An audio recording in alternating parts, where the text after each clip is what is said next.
Hello, I'm Bailey Leasure, and it's the Leisure Sports Podcast, and I'm going to be talking about the news that's happened since my last podcast, and I'm going to kick it off this week talking about the Stanley Cup playoffs, the continuation of it, the NHL playoffs continued or are starting to, as we're getting more and more near the Stanley Cup final. The Nashville Predators last night defeated the Anaheim Ducks in Game 6 to clinch that series for them. They are to clinch their first ever Stanley Cup final appearance. They won in Game 6. I believe the score was 6-3.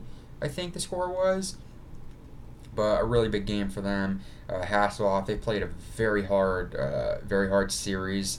They just getting into the postseason. They barely made it as an 8th seed in the Western Conference, and then they were able to sweep the Blackhawks shockingly. Had another good round in the second round of the playoffs, and then what they were able to do against the Ducks here in the third round in the Western Conference Finals. I mean, just hats off to them. Played a very, very hard game. As I'm recording this, the Game 6 of the Eastern Conference Finals was continuing as the defending Pittsburgh Penguins are facing off against Senators. Senators were able to win that game 2-1. They were able to force a Game 7, where the Game 7 in Pittsburgh between Ottawa and the Penguins. Whoever wins will go to the Stanley Cup Finals and will face the Nashville Predators. And I gotta say this about the Stanley Cup playoffs. It's been really good. We've seen a lot of overtime games and the first and second rounds. Predators getting to the 8th round, what they were able to do, getting in as an 8th seed, just making the playoffs, and now they're in the Stanley Cup Finals. The Nashville Predators are the third team in the last 11 years, the third 8-seeded team to get to the Stanley Cup Finals. I believe the Los Angeles Kings were one of those teams a few years back, and they were able to win the Stanley Cup Finals.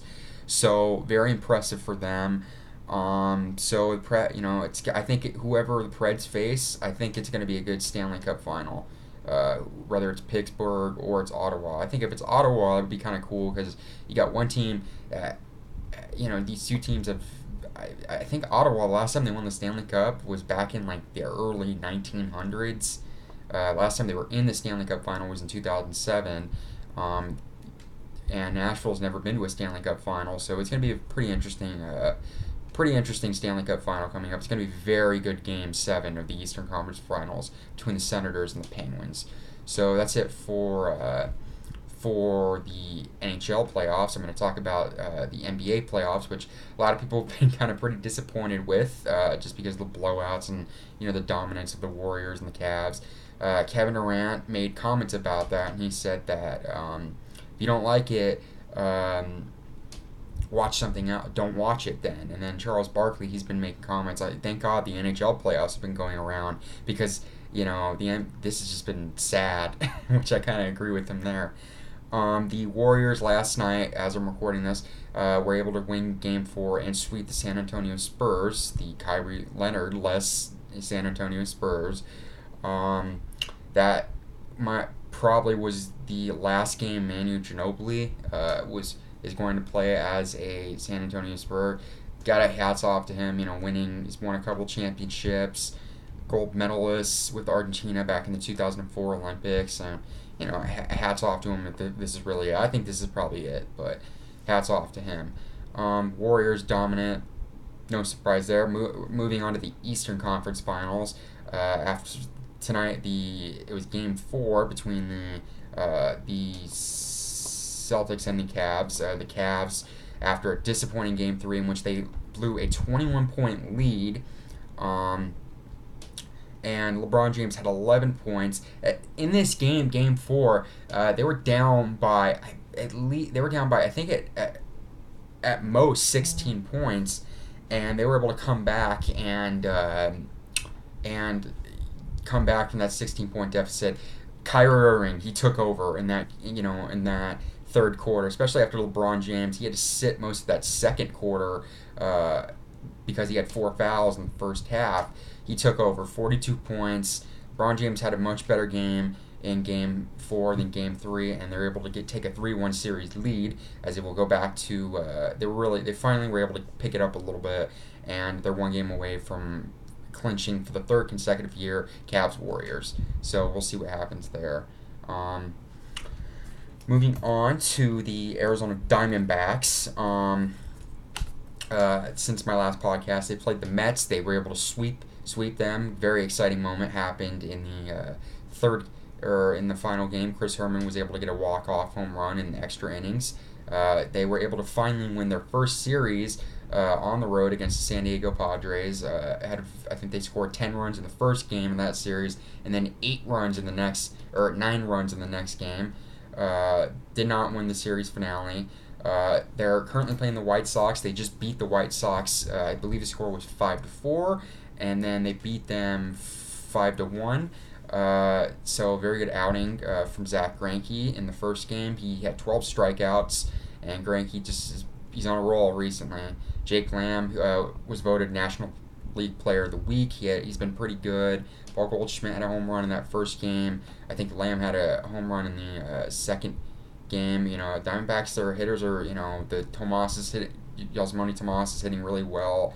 Peralta's hitting really well. Owings is, everything's coming together for the Diamondbacks. Chris Herman's surprising a lot of people. I think he's had 3 consecutive games with home runs, and he doesn't really start as much as a catcher, so, good for him. So the big news in the series finale before they go off on that 11-game road trip, the Randall Delgado will start in Taijuan Walker's spot. Taijuan Walker, during that San Diego series, suffered a blister on his finger and was put on the 10-day disabled list. Delgado will pitch that game. It's probably going to be a bullpen game. I think the Diamondbacks will hope to get 4 innings out of him, probably go to Bradley and De La Rosa, and then, hopefully they'll have a lead in the 9th inning in tomorrow's game, and then they will hopefully win that game, or hopefully we'll be able to go to Fernando Rodney. So that's it for the Diamondbacks. Other news: the St. Louis Cardinals traded Matt Adams to the Braves. Braves are starting to do pretty well, starting to pick it up, but the Nationals still have a pretty good lead in the National League East. I'll talk about the standings. And then other news: Dallas Keuchel, big ace for the Houston Astros. Houston Astros, I think, are still the best team in all the American League. He's on the 10-day disabled list. Will probably miss 1 start, maybe 2. He's out with a pinched nerve. And that's it for news, and I'm going to give an update on the standings right now. Excuse me. Phone's going off. But I think currently the Rockies are up 2 games over the Diamondbacks. The Diamondbacks are 2 games back. They're in second place despite winning a lot of games. Colorado Rockies are just on a really good streak of games right now. So we'll see what happens there. It's been kind of back and forth, and I know in the American League East with the Baltimore and the Yankees, Aaron Judge is having a really good season. But here's the update on the standings. Yankees are a game and a half over the Baltimore Orioles for the lead. Yankees surprising a lot of people. Twins surprising, and they haven't gone away yet. 24-18. They're a game over the Cleveland Indians. Houston, like I said, best team in Major League Baseball. They got a pretty big lead. Although the Texas Rangers just went on a good run of games.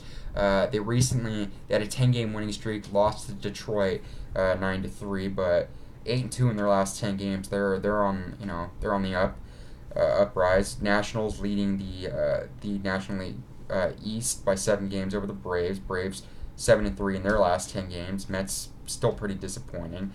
Central, the Milwaukee Brewers are they're first. They're not going away anytime soon. The Cardinals, they're a game back. Cubs, a game and a half back. Pretty competitive division. I mean, even the Pittsburgh Pirates, they're in last, but they're only 5 games back. Pretty competitive division. And then, like I said, Rockies over the Diamondbacks. Diamondbacks have a 2-game lead. The Dodgers-St. Louis game still going on right now. And so the Diamondbacks will either have a half game or a game and a half lead over them for second place. So that's it for Diamondback news. I'm going to conclude my podcast this week with NFL news. The NFL approved a couple rules. They announced it. A rule changed. They approved the 10-minute overtime They also are going to. They are no longer penalizing end zone celebrations. So, and then they also upped the injured reserve to return list. It has now gone from 1 to 2 players. So that's pretty cool. I like that rule. I think 2 out of the 3. You know what? I'm kind of indifferent about football celebrations. Yeah, I know it's a game, and it's you can have fun and stuff like that. But at the same time, I mean, being from Arizona, I've seen Larry Fitzgerald, and this guy never celebrates. He's one of the classiest players in all of sports. So some people can be a little bit excessive, but it's football. I mean, a lot of people say, oh, it ruins the game. It's no fun league, but it's whatever. As far as the overtime change, I'm not really a fan of that just because we had a couple ties, including that Cardinals Seahawks Sunday night football game, and which was horrible. So I'm not really approved of this. They need to find a better way to change the overtime rules and to make it safe, but also decide it. I think they should really go the way college football goes, where you put the ball on the 25-yard line, you give both teams a possession. I think that's what they should do. It's better for college players too, when understanding. I mean, they're aware, they understand the rules, but still, college players, NFL rookies coming out of college, they'll know how to play it, and they'll be able to adapt for players that have not been are not familiar with haven't been familiar with that in a while. So, other news: Odell Beckham Jr. approved a $25 million deal to Nike. That's the highest ever deal for an NFL player, I think, ever. So, good for him. Just minor news. And that's pretty much it for the podcast this week. Thanks everybody for watching. Follow me on Twitter at BaileyLeasure96. I did a movie review recently. I finally was able to come out with my spoiler review of Guardians of the Galaxy, so check that out on my channel. I'm probably going to do another movie review, both a spoiler and non-spoiler review for the movie that just came out this past weekend, the sequel to Prometheus, Alien Covenant. So I'll talk about that later this week. Hopefully I will get both those reviews out at the same time, hopefully. So we'll see what happens there. If you like the video, click like, subscribe if you like the content on my channel, comment if you agree or disagree with my views and what's your thoughts about the Stanley Cup Finals. Is the NHL playoffs better than the NBA Finals so far? What do you think the Diamondbacks should do to improve? Just a bunch of news, so we'll see what happens there. So thanks everybody for watching, and I will see you all later.